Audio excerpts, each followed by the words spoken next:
ராஜசேகரன் ஒரு நடிகர் இருந்தார் 80-90 காலகட்டங்களில், கலக்கன ஒரு டைரக்டர். அவர் இப்போ இல்லை. ரஜினிக்கும் கமலுக்கும் அவ்வளோ படம் பண்ணியிருக்காரு. ரஜினிக்கு படிக்காதவன் மாப்பிள்ளை, தர்மதுரை, கமலுக்கு காக்கி சட்டை.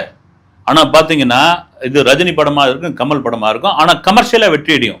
அவங்க தாங்க டைரக்டர் வந்து இந்த படத்துக்கு கூட பார்த்தீங்கன்னா இந்த ரஜினியோட நண்பர் ராஜ் பகதூர் சொல்லியிருக்காரு வந்து, ஜெயிலர் படம் முடிஞ்சுட்டு என்ன தான் முதல்ல படம் பார்க்க சொன்னான் என் நண்பன்.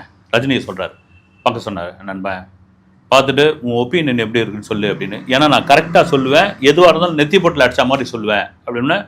அந்த படத்தை பார்த்துட்டு ஃபோன் பண்ணி நான் சொன்னேன், இன்னொரு பாட்சா அப்படின்னேன்.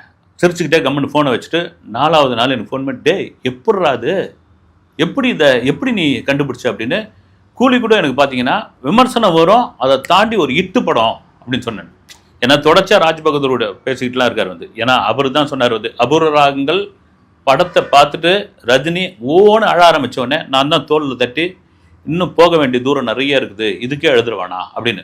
அந்த எப்படி சொல்கிற அபூர்வ ராகங்களில் ஒரு நண்பன் உட்காந்து படத்தை பார்த்துட்டு ஸ்க்ரீனில் பார்த்துட்டு அழுதுக்கு இன்னும் போக வேண்டிய தூரம் நிறைய இருக்குன்னு. அந்த தூரம் தான் இந்த 50 வருஷம் வந்து, இந்த 50 வருஷம். அதுதான் ராஜ் பகதூர் ஒரு பிரமாதமான ஒரு பேட்டியில் சொல்லியிருக்காரு வந்து. ஏன்னா ரஜினி அடிக்காத தண்ணி கிடையாது, பிடிக்காத சிகரெட் கிடையாது.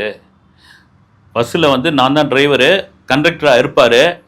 டிக்கெட் அவ்வளோ ஃபாஸ்ட்டாக கொடுத்துக்கிட்டே இருந்து ஒரு சின்ன கேப் கிடைக்கும், டக்குன்னு ஒரு தம்மை பார்த்து வச்சு அடிப்பாப்பில். நான் அங்கேருந்து சொல்லுவேன், நிறைய சிகரெட் பிடிக்காதுன்னு சொல்லுவேன். இந்த முடியை வந்து தலையை கோதி அப்பயே விட்டு தான் தலை வந்து சொட்ட தலையாக போயிடுச்சுன்னு தமாஷுக்கு பேசிகிட்டு இருக்காரு அவர் வந்து.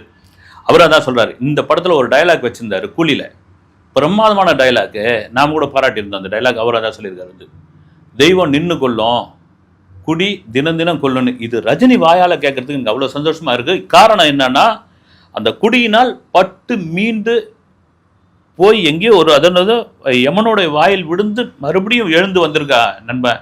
இப்போ அந்த வாயால் சொல்லும்போது கோடிக்கணக்கான இளைஞர்களுக்கு அது ஒரு பெரிய விழிப்புணர்வாக இருக்கும் அப்படின்னு சொல்ல விஷயம் தான் வந்து. ராஜபகதூரோட இன்டர்வியூ அவரும் வந்து கூலி பார்த்துட்டு கண்டிப்பாக வந்து பாராட்டிட்டார். அவர் வந்து கண்டிப்பாக பாராட்டிட்டார். ஏன்னா திரும்ப சொல்லும் பொழுது தான், ஏன் வந்து அப்படி ஒன்றும் மோசமான படம் கிடையாது வந்து.